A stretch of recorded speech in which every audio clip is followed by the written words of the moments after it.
अस्सलामुअलैकुम वरहमतुल्लाहि वबरकातुहू।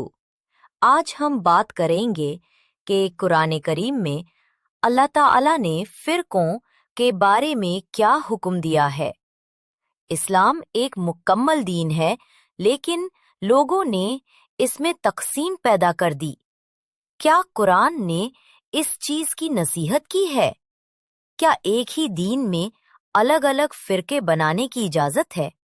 आओ कुरान की आयत की रोशनी में इस टॉपिक को समझते हैं। कुरान में फिरका जैसे शिया, सुन्नी या अन्य समुदायों का एक्सप्लिसिटली मेंशन नहीं है। कुरान इस्लाम में एकता पर जोर देता है और मुसलमानों को बंटवारे या फिरका परस्ती से बचने की हिदायत देता है। कुछ महत्वपूर्ण बिंदु। 1. एकता का संदेश। कुरान में अल्लाह मुसलमानों को एकजुट रहने का आदेश देता है।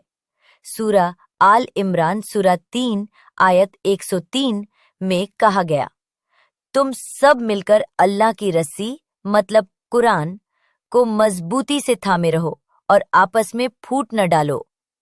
2. फिरका परस्ती की मनाही।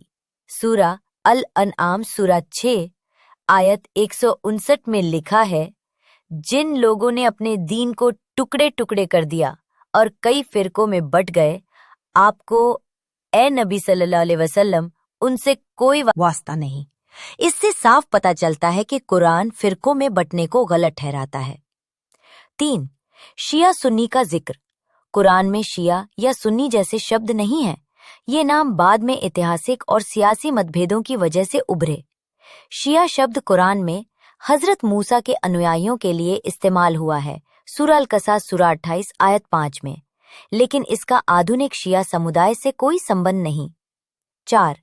हदीस और इतिहास। शिया और सुन्नी के बीच मतभेद मुख्य रूप से पैगंबर मुहम्मद सल्लल्लाहु अलैहि वसल्लम के बाद खिलाफत और इमामत के सवालों पर शुरू हुए, जो कुरान में नहीं बल्कि हदीस और ऐतिहासिक घटनाओं में दर्ज हैं।